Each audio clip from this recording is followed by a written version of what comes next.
अस्सलाम वालेकुम रहमतुल्लाहि व बरकातुहू। नाज़रीन कराम, पाकिस्तान क्रिकेट टीम को अपनी अगली ऑफिशियल सीरीज़ किस टीम के खिलाफ खेलनी है? ऑस्ट्रेलिया के खिलाफ पाकिस्तान की सीरीज़ होने जा रही है। इसी साल होने जा रही है, चंद दिनों के बाद होने जा रही है। मुकम्मल मैं आपको तफसीलात देने जा रहा हूँ, लेकिन सबसे पहले हम बातचीत करेंगे कैप्टन के बारे में कि पाकिस्तान का कैप्टन भाई साहब कौन होगा, क्योंकि इस सारी टीम के अंदर अब एक नया कैप्टन की तलाश भी जा रही है।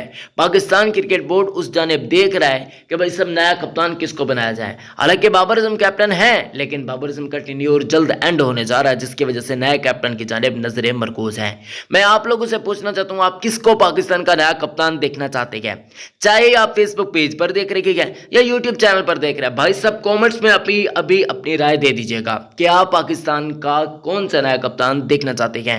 कुछ लोग कह रहे हैं नसीम शाह को बना देना चाहिए क्योंकि वो फाइटर खिलाड़ी है, कुछ लोग कह रहे हैं फखरे पाकिस्तान फखर जमान को बना देना चाहिए, कुछ लोग कह रहे हैं कि मोहम्मद आमिर को, तो कुछ लोग कह रहे हैं कि बाबर आजम को रिटेन करना चाहिए, कुछ लोग मोहम्मद रिजवान के भी हक में है, कुछ लोग शादाब खान के भी हक में है, कुछ लोग शान मसूद के भी हक में है।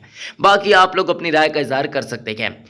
अब देखिए दोस्तों, यहां पर पाकिस्तान क्रिकेट टीम के नए कैप्टन की बातचीत करते हैं तो मैं कह रहा हूं कि भाई सब किसी नौजवान यंगस्टर खिलाड़ी को बना देना चाहिए। शाहीन का हक नहीं बनता, वो इस वजह से नहीं बनता क्योंकि बाबर आजम फिर अपना ग्रुप बनाकर बैठ जाएंगे। शादाब खान को बनाया जाता है तो फिर आप देखेंगे कि बाबर आजम का अलग से ग्रुप होगा, शाहीन का अलग से ग्रुप होगा।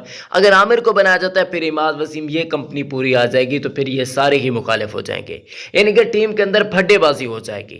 सभी नामों में से जो नाम सबसे बेहतरीन और सॉलिड है वो मोहम्मद रिजवान का, चाहे आप लोग इख्तिलाफ करें या फिर ना माने। तीनों फॉर्मेट्स के लिए मैं एक फॉर्मेट की बातचीत नहीं करा गो के शान मसूद को नहीं हटाया जाएगा। शान मसूद पाकिस्तान टीम के कैप्टन ही देखने को मिल जाएंगे टेस्ट फॉर्मेट के लिए, लेकिन मोहम्मद रिजवान को अगर तीनों फॉर्मेट का बनाया जाए तो बेस्ट पाकिस्तान की चॉइस होगी मेरे हिसाब से।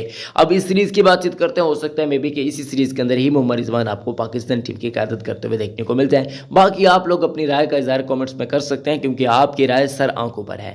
अब दोस्तों यहां पर बातचीत करते हैं पाकिस्तान बमुकाबला ऑस्ट्रेलिया सीरीज की, तो आपको बताते चलें कि 3 वनडे इंटरनेशनल मैचेस और 3 टी20 इंटरनेशनल मैचेस खेले जाएंगे। यह सीरीज आपको इसी साल देखने को मिल जाएगी। पाकिस्तान को पहले बांग्लादेश के खिलाफ सीरीज खेलनी है, उसके फौरन बाद पाकिस्तान क्रिकेट टीम ने ऑस्ट्रेलिया का टूर करना है। ऑस्ट्रेलिया के इस टूर के अंदर पाकिस्तान क्रिकेट टीम को टोटल 6 मैचेस खेलने गए हैं।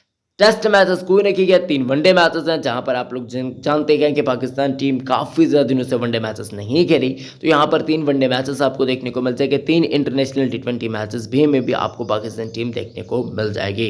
अब आप लोग इस बारे में क्या रखते हैं, नया कप्तान कौन होना चाहिए सीरीज़ के बारे में, जो भी आप लोगों की राय, किसको बनाना चाहिए किसको निकालना चाहिए, आप लोग कमेंट्स में अपनी राय दे सकते हैं। अपना बहुत ज़्यादा ख्याल रखें दोस्तों, अपने पैरों का बहुत ज़्यादा ख्याल रखें। मिलता है नेक्स्ट अच्छी वीडियो में। इस्लाम जिंदाबाद, अल्लाह हाफ़िज़।